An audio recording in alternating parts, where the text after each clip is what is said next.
Hello everybody, welcome back to the Nibiru channel, March 7th, 2017. Information just being released by the Usgs here in the United States. The headline reads, San Andreas, ready to go. Ready to go. And ladies and gentlemen, this is a very serious situation for everyone who lives in the state of California and the surrounding area, the state of Oregon, and including the state of Washington, and possibly affecting neighbors to the north in Vancouver, Canada. Now, going directly into this information that has just come out, just released. As you can see, it was just released by Reuters today, March 7th, 2017. The headline, USGS says, no getting out of this. Major earthquake is certain to hit Southern California. Now, I know a lot of you will right off the bat come out and say, well, we hear about this all the time. We hear about the threat of the San Andreas for the last 100 years. Well, ladies and gentlemen, under the circumstances that the world is under right now, it is my feeling within my heart that we're getting subtle warnings from different agencies. Now, we've had our issues with the USGS and their reporting of earthquakes. But it seems now that after this major scientific study, and we'll just go ahead and read over the information. It is simply a matter of time before a major earthquake hits Southern California, according to a new study by the U.S. Geological Survey, USGS, which examined patterns of historic quakes. The only question is how long it will be before the big one strikes. Well, ladies and gentlemen, this is my thought. This is how they are going to, in a subtle way, warn you, or at least say, hey, listen, we put the information out there. We told you this was going to happen. It goes on to say the study, which was the most extensive of its kind, examined a section of the San Andreas Fault that runs along Interstate 5 near Fraser Mountain in northeast Kern County. So, any of my subscribers to this channel that live in this area and know this area very well, you're going to have to heed this warning. Once again, I speak all the time about preparedness and at least having yourself an emergency plan. Now, further on into the article, it says one of the reasons why this location is of importance is because in Southern California, the Big Bend, Carrizo, and Mojave sections of the San Andreas Fault accommodate 50 to 70% of this plate movement. This means that the seismic hazard is very high. Now, right below this is another link, and it goes further into the study. And it says, the new study reveals major faults under Ventura, California that could cause earthquake damage bigger than previously expected.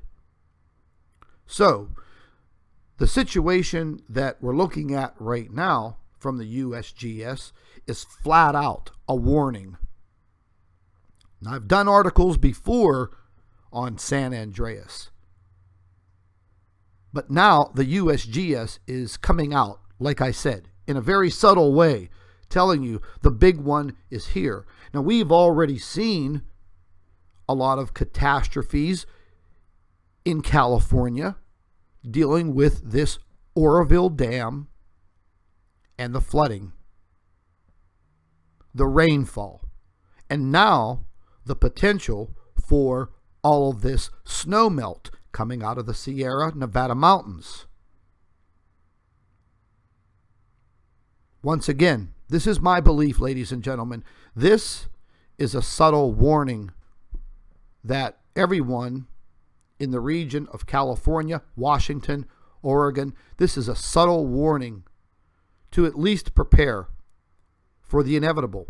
Now, I was looking at this diagram of the San Andreas Fault. And as I said, this will affect everyone on the west coast of the United States, even leading to our neighbors in the north in Canada. And there are so many factors that are leading into this. We have the Explorer Ridge, the Juan de Fuca Ridge, this whole entire subduction zone between the states of Washington and Oregon. Each and every one of these fracture zones, as they're called. These fracture zones are very critical. And the way that the San Andreas Fault runs almost through 90% of the entire state of California. And the way that this fault is coordinated, it rubs side by side, not up and down. This will create severe damage, very severe damage, catastrophic, life-threatening. So once again, I feel this is a subtle way of the USGS coming out and just saying, listen, folks, we can't say too much more other than this, but prepare yourself for the inevitable. You know, and I was looking at earthquake activity. Once again, I keep track of it all around the world. Just taking a look at what has been occurring over the past 7 days. Only the past 7 days.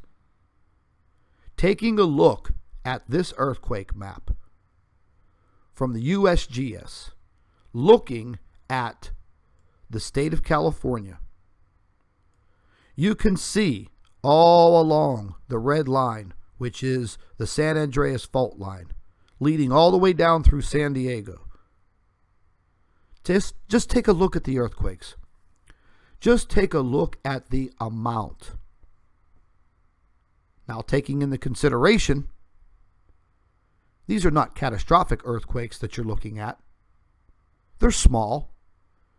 There's been a couple in the high 3s and 4s in Northern California, just north of San Francisco. But ladies and gentlemen, this is seismic activity. This means that this fault is alive, it's breathing, and it's about to come to life. So, once again, you know, I'm always talking about being prepared. I was talking to a few friends of mine that live in California, and I'm worried about them because the situation that is arising in the state of California is very serious.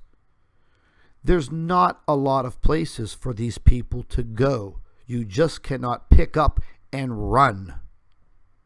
Geographically, the state of California is challenging, with mountains that you just can't hop over and get over into the state of Nevada or Arizona. It's a very large state. There are millions of people that live here. It's my belief that they know a hell of a lot more than they are telling us, and it's just a matter of time. And once again, preparation must be your first thought. Because in the state of an emergency, just like the evacuation situation that went down in Oroville, it was completely disorganized. Tens of thousands of people, no idea where to go, no idea what to go. Highways jam-packed. Be prepared. What I would recommend is getting yourself one of those large plastic bins. You can buy them at any department store, Walmart, wherever. Make sure it fits in the trunk of your car. And inside of that bin, pack some emergency essentials. Some food that's in cans or packages. Definitely bottled water. Some form of first aid kit or medical kit. Some extra clothes, socks, something warm. Put as much as you can in that bin and keep it somewhere where it is accessible very quickly. In the case of an emergency that you would have to leave your residence and evacuate, you can grab that bin, put it in the trunk of your car, and just get out of there. I have one of these prepared for myself. Actually, I have two of them. So in the case of any emergency, at least you can be prepared. This is Scott from the Nibiru channel. Thank you for watching. Stay updated. Stay tuned. We'll be back with more information as soon as possible. Thank you for watching.